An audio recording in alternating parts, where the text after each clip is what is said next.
Assalamu alaikum, this is Osama Dastagir. So, students, in this video, I will tell you some basic rules of converting active voice into passive voice quite easily.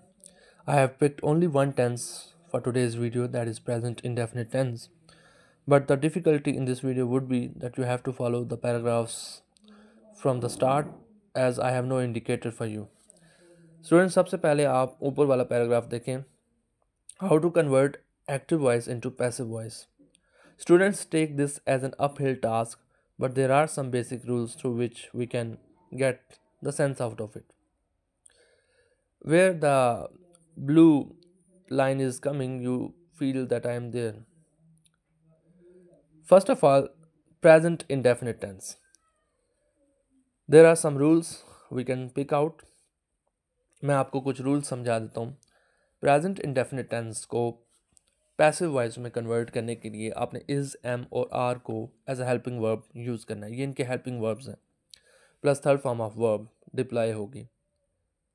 अब second question ये है कि किस case में हम is को इस्तेमाल करते हैं एज अ हेल्पिंग वर्ब, किस केस में हम आर को इस्तेमाल करते हैं एज अ हेल्पिंग वर्ब, और किस केस में हम एम को इस्तेमाल करते हैं एज अ हेल्पिंग वर्ब.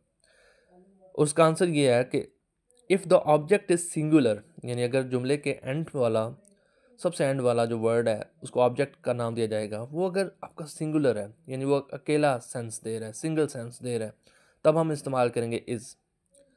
अगर आपका ऑब्जेक्ट प्लूरल है यानी जमा वाली सेंस दे रहा है, then we are gonna use are. और अगर आपका ऑब्जेक्ट पर्सनल प्रोनाउन की शेप में आ रहा है जैसे कि यू, फिर हम एम को इस्तेमाल करेंगे. नाउ मेरा पहला टेंस है एक्टिव का, सलमा कुक्स मील. इसका ऑर्डर ऑफ मैनेजमेंट कुछ इस तरह होगा कि ऑब्जेक्ट स्टार्ट में प्लस वर्ब प्लस सब्जेक्ट, क्योंकि नेचुरल जो एक एक्टिव का स्टांस है वो इस तरह होता है कि सब्जेक्ट वर्ब और ऑब्जेक्ट, लेकिन पैसिव में वो उल्टी सीक्वेंस होती है. तो इसका पैसिव कुछ इस तरह होगा कि मील से पहले अगर आप देखें बच्चों कोई आर्टिकल नहीं आया, कोई इंडेफिनिट या डेफिनेट आर्टिकल नहीं आ रहा, तो मील खाली लिखा जाएगा मील. इसके बाद देखें ना, मील आपको एक सिंगुलर सेंस दे रहा है, तो आप इसके बाद इज़ का इस्तेमाल करें, इज़. फिर कुक की थर्ड फॉर्म क्या है, कुक्ड. फिर by, by her passive sense में इस्तेमाल होगा. फिर उसके बाद सलमा. लेकिन अगला सवाल ये है कि क्या हर टेंस में बाय का इस्तेमाल होगा? नहीं. उसका आंसर ये है कि अगर तो बच्चों सब्जेक्ट अवेलेबल है एक टेंस में, फिर तो हम बाय को इस्तेमाल करने वाले हैं.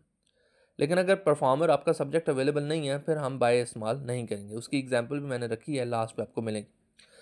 दूसरा सेंटेंस देखें, दे कुक डिफरेंट फूड्स. ये भी एक्टिव वॉइस है. तो इसको पैसिव में कन्वर्ट करने के लिए इसका सेंस देखिएगा. एक तो डिफरेंट फूड्स को देखें, यानी प्लूरल सेंस दे रहा है. फूड्स के साथ जो डिफरेंट का लफ्ज़ है इसको भी आपने एक पूरा ऑब्जेक्ट मानना है. ऑब्जेक्ट्स की भी आपने टाइप्स पढ़ी हैं, डायरेक्ट ऑब्जेक्ट है, इनडायरेक्ट ऑब्जेक्ट है, तो ये इस तरह लिया जाएगा. अब डिफरेंट फूड्स के एक प्लूरल सेंस दे चुका है, तो डिफरेंट फूड्स के बाद आर, क्योंकि जो प्लूरल सेंस दे रहा है उसके बाद आर का इस्तेमाल करना है. फिर उसके बाद कुक की थर्ड फॉर्म क्या है, कुक्ड. फिर उसके बाद आपने बाय लगाना है और फिर दे को दैम में कन्वर्ट कर देना है. फिर है जी एक्टिव, अली बीट्स यू. बच्चों इसमें यू आ गया, पर्सनल प्रोनाउन. तो इसका पैसिव क्या होगा, यू को आई एम में कन्वर्ट कर देना है. आई एम, बीट की थर्ड फॉर्म बीटन, बाय, फिर अली. अब मैंने लास्ट में आपके लिए वो एग्जांपल रखी है जिसमें बाय का इस्तेमाल नहीं हो रहा. यूजुअली वो सेंटेंस जिनमें बाय का इस्तेमाल नहीं होता उनकी सेंस भी इतनी कोई ख़ास नहीं होती in the case of present indefinite tense, लेकिन दूसरे टेंसेस में हो सकती है, जैसे प्रेजेंट परफेक्ट टेंस है. तो प्रेजेंट इंडेफिनिट टेंस में इनकी सेंस शायद ना बने. लेकिन एक जुमला मैंने रखा है, थिंग्स फिनिश वेल. अब ये प्रेजेंट इंडेफिनिट टेंस है क्योंकि थिंग्स प्लूरल है, तो फिनिश एस यही इसका इजाफा नहीं हो रहा.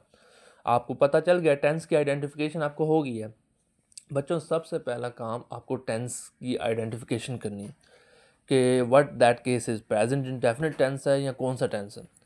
अब थिंग्स, अगर तो बच्चों सब्जेक्ट नहीं है, काम करने वाला नहीं है, फिर आपका थिंग्स ही ऑब्जेक्ट है, तो थिंग्स के बाद आर लगाएं, फिर फिनिश थर्ड फॉर्म, फिर आगे well, things are finished well. इसमें आपका परफॉर्मर है ही नहीं, तो आप बाय का इस्तेमाल ही नहीं करेंगे. सबसे आसान रूल्स हैं कि आप ऑब्जेक्ट की शेप देखें, ऑब्जेक्ट का सेंस देखें कि ऑब्जेक्ट की सेंस क्या है, प्लूरल दे रहा है या सिंगुलर दे रहा है. उसके बाद इज़ और आर का इस्तेमाल करें. सिर्फ यू एक ऐसा केस है जिसमें एम आता है. अब बच्चों ये तो प्रेजेंट इंडेफिनिट टेंस है. इसके बाद और different tenses they will gonna come, they will definitely come, and you will have to tackle those tenses in a similar way that we tackled this, in which way we tackled this tense. So I am pretty much sure that inshallah you'll pick the sense out of this tense. You might have picked the sense out of this tense so far. Till next video I say goodbye. Inshallah we'll understand the next tense in couple of days.